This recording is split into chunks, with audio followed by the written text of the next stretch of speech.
Olá, seja bem-vindo, seja muito bem-vinda a mais uma entrevista da Agência Adventista Sul-Americana de Notícias. Entrevistas sempre importantes, especiais, que podem ajudar no desenvolvimento espiritual de cada um. Hoje nós vamos falar com o pastor Stanley Arco. O pastor Stanley, ele foi recém-indicado pela Comissão Diretiva Plenária da Igreja Adventista na América do Sul como novo presidente da igreja nesse território formado por 8 países sul-americanos. Ele foi indicado e o seu nome ainda será referendado ou confirmado por uma comissão diretiva da igreja em nível mundial, mas nós resolvemos conversar com ele e ouvi-lo um pouco, conversar um pouquinho a respeito dos desafios, das oportunidades, do crescimento da igreja. Seja muito bem-vindo, pastor Stanley Arco, e que Deus o abençoe nessa nova jornada. O pastor Stanley até agora atuava como vice-presidente, como um dos vice-presidentes da Igreja Adventista para 8 países da América do Sul. Tudo bem, pastor? Seja bem-vindo à nossa conversa.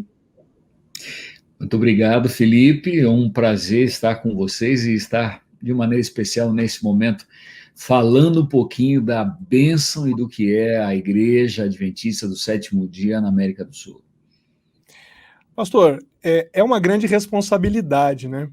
Ser indicado como presidente da Igreja Adventista para 8 países sul-americanos, né? Uma área aí com mais de 350 milhões de habitantes, né? Como é que o senhor encara essa responsabilidade, esse desafio de uma maneira pessoal, dentro da sua carreira, do seu ministério, que é bastante extenso e com bastante experiência em vários países, inclusive? Como é que o senhor encara esse momento? Em realidade, Felipe, eu estudei teologia para ser pastor. Nunca fui treinado para ser um administrador em especial, mas o Senhor me chamou para isso. E desde lá no começo, mesmo antes de estudar teologia, o Senhor conduziu. Eu pedi que o Senhor conduzisse a minha vida. E Ele me levou para lugares onde eu nunca conhecia, onde eu não tinha gente conhecida, e me trouxe, e assim foi, dessa maneira. Eu acho uma tremenda responsabilidade. Se a gente falar de maneira mais simples, poderia ser, eu considero muita areia para pouco caminhão. Porque imaginem, são 8 países, são 350 milhões de habitantes, onde nós temos aí 28 mil congregações e temos aí mais de 2,5 milhões de membros, que é o nosso melhor e maior patrimônio. Trabalhar para que essas pessoas estejam preparadas para a volta de Jesus é um desafio tremendo, é tremendo desafio. Só que, sinceramente, eu não imagino quantos desafios mais nós temos por trás de nossas instituições, por trás de nossas escolas, por trás de nossas igrejas locais, campos, uniões, mas certamente, Felipe, eu confiei ao Senhor essa liderança e quero ser usado por Ele para fazer esse trabalho. Eu não vou fazer sozinho, é Deus na liderança disso, e sou eu e esta igreja unidos e fortes para poder levar esse trabalho intenso e essa missão completa. É verdade, pastor, é uma tremenda responsabilidade, né? E agora, quando o senhor fala de desafios, essa é a pergunta natural, né? Quais são os principais desafios? A gente tentando desdobrar um pouquinho, né? Porque hoje a Igreja Adventista ela está inserida em um contexto muito diferente, por exemplo, de 10 anos atrás, né? É uma outra sociedade, é uma outra igreja, são outras pessoas, mas a missão, os fundamentos, a estrutura e a identidade é a mesma, né? Os valores da igreja são os mesmos, mas como o senhor enxerga os desafios à frente? Quais são os principais desafios e como o senhor enxerga que eles podem ser encarados, como o senhor falou, sob a liderança divina acima de tudo? Felipe, eu acredito que o nosso maior desafio ele é de ordem espiritual. é preparar uma igreja para a volta de Jesus. Meu sonho, que foi expressado pelo pastor Ayrton Keller ao passar a batuta aí, também é de que na minha geração, na sua geração, a gente possa ver a volta de Jesus. Então, a minha responsabilidade hoje é preparar a minha igreja, preparar para a volta de Jesus. Mas, para isso, é necessário a gente começar a olhar os 8 países e a necessidade de evangelização. Então, para evangelizar, é necessário que cada membro, cada um, tenha paixão pelas pessoas, que ame as pessoas, ao ponto de querer oferecer Jesus a elas e poder trazê-las à salvação. O desafio também, ele é de unidade, a necessidade de nós juntos, 8 países, bandeiras diferentes, línguas diferentes, com gostos distintos, diferentes, esses 8 países unidos no mesmo propósito de levar pastores, irmãos e a comunidade até a salvação, até a cruz de Jesus Cristo. Além disso, a ideia de que nós trabalhemos nessa unidade entre pastores e irmãos. Nossos irmãos são preciosos, estão preparados para dirigir a igreja e para levar a igreja, e nós precisamos contar com eles em cargos de importância, em comissões importantes, em lugares importantes, em liderança na igreja local ou em qualquer outro lugar, para participar, incentivar e ajudar para conseguir ainda mais esses desafios. E, além disso, eu diria que nós temos um desafio de modernizar sem mundanizar. Modernizar para conseguir grandes coisas para o Senhor, modernizar as nossas escolas, nossos hospitais e clínicas, nossas estruturas de igreja, modernizar nossa própria ação e nossas atividades, nossas indústrias, modernizar, quem sabe, ADRA e instituições variadas. Assim que nós temos citaria esses grandes desafios que se sintetizam no espiritual, que é preparar um povo e uma comunidade e oferecer aos 350 milhões de habitantes de nosso território a possibilidade de aceitar a Jesus Cristo como Salvador. Tremendo, né? São vários desafios. Uma outra questão importante, pastor, é o desafio digital, vamos dizer, né? Hoje a gente viu que por conta da pandemia, as igrejas entraram em uma nova realidade de cultos virtuais, de reuniões virtuais, de conexão, até de visitas à distância, de maneira remota. Como lidar com essa tendência? Como lidar com a dificuldade que alguns têm, com a falta que muitos sentem das reuniões presenciais? Nesse contexto de pandemia, como o senhor enxerga esse desafio que começou no ano passado, né, em 2020, e continua, e muitos dizem que alguns processos e alguns comportamentos vão continuar mesmo depois que houver uma diminuição de mortes e até de casos de contaminação por conta dessa pandemia mundial da Covid-19, né? A realidade é que quando alguns dizem que a igreja fechou suas portas, a igreja escancarou suas portas. Porque eu tenho visto reuniões incríveis de pastores. Eu fui pregar um dia no NASP e, ao mesmo tempo, 14 mil conexões, se nós consideramos que cada conexão não tem uma pessoa só, muitas vezes mais, mas imagine 14 mil conexões. Naquele final de sábado, tinham mais de 40 mil pessoas assistindo e conectado para assistir o sermão. Nós escancaramos a porta da igreja. E eu vejo algumas ações interessantes, importantíssimas aí.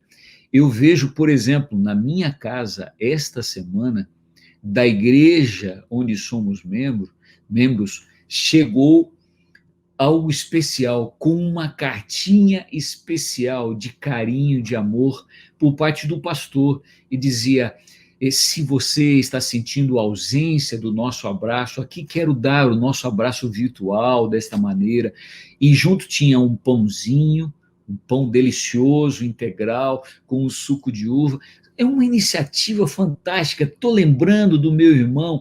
Além do que, eles têm um plano de oração diário. Diariamente oram por uma família. Oraram por mim nessa semana. Oraram por minha esposa, Regiane. Então, Felipe, iniciativas assim são fantásticas. A gente pode continuar visitando nossos irmãos, dar abraços virtuais. Eu preguei numa igreja outro dia, lá em Curitiba, onde o pastor Dário, ele fez uma coisa interessante.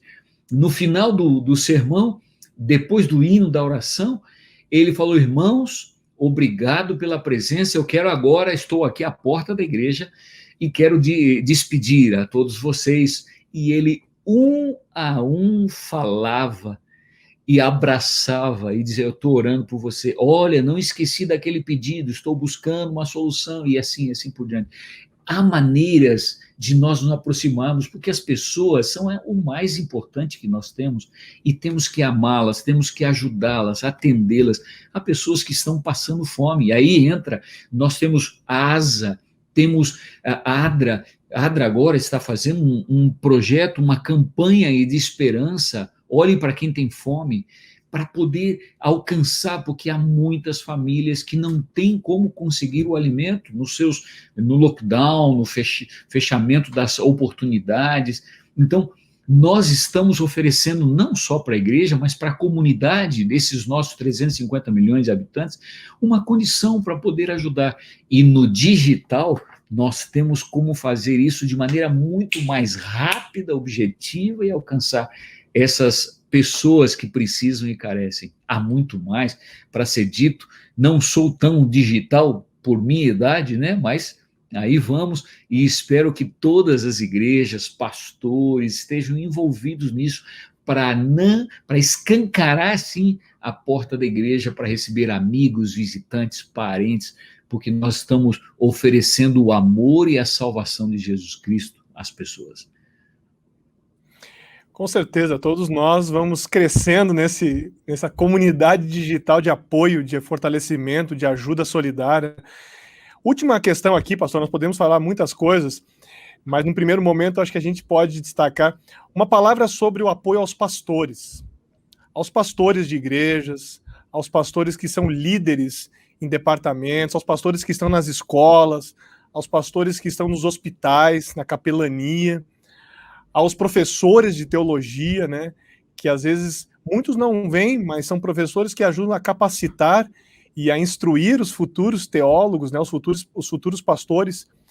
Como o senhor vê esse trabalho, a necessidade de cada vez uma aproximação maior, de conversar, de dialogar, de trazer esse grande time que hoje representa mais de 4.000 pastores adventistas na América do Sul? Como trazer esse grupo para mais perto da liderança e da estruturação da igreja?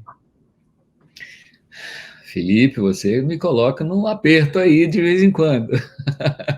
Olha, veja, eu vejo que na linha pastoral nós temos que partir do princípio de que lá no SALT, lá na escola de teologia, nós já precisamos ter uma educação e um período mais discipulador.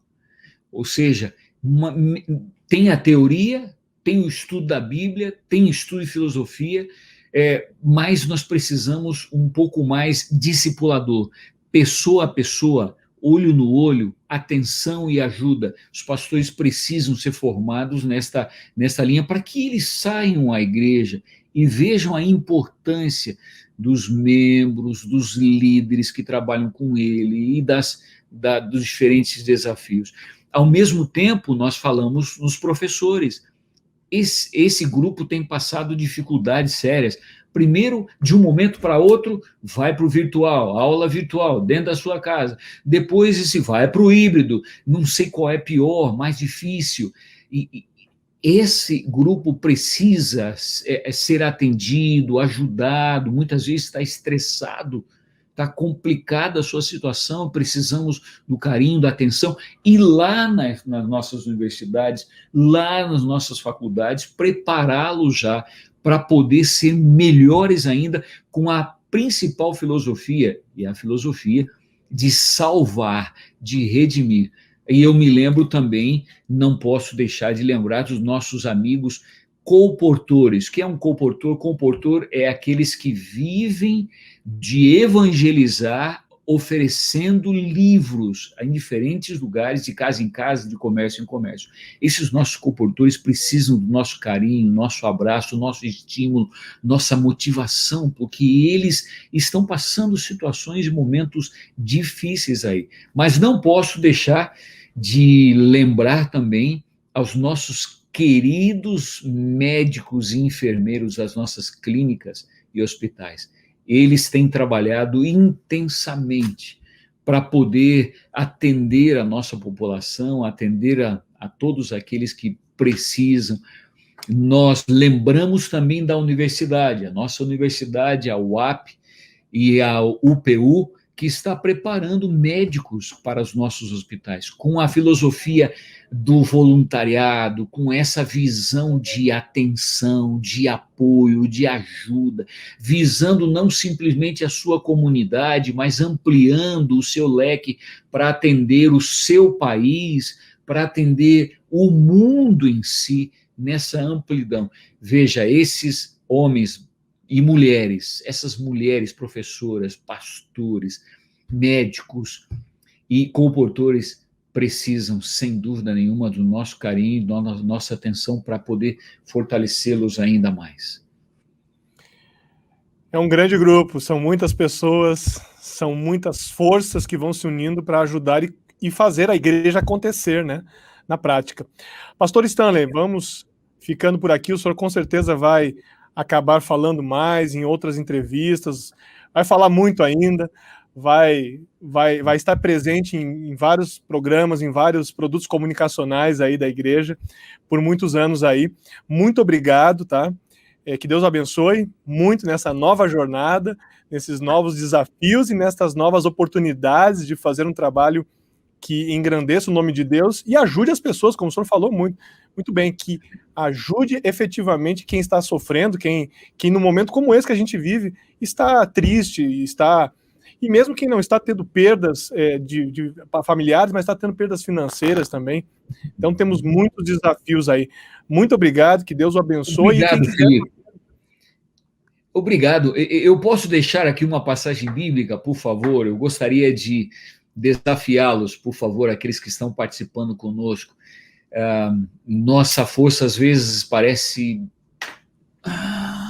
acabar em alguns momentos, principalmente agora que estamos vivendo em pandemia. Quem sabe muitos de nós, ou muitos países nossos aqui, como o Chile, por exemplo, que está há mais de um ano fechados à porta das igrejas, os templos, e nós estamos nas casas, ou situações as mais variadas.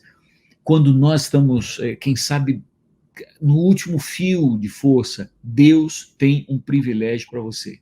Deus tem uma bênção para você.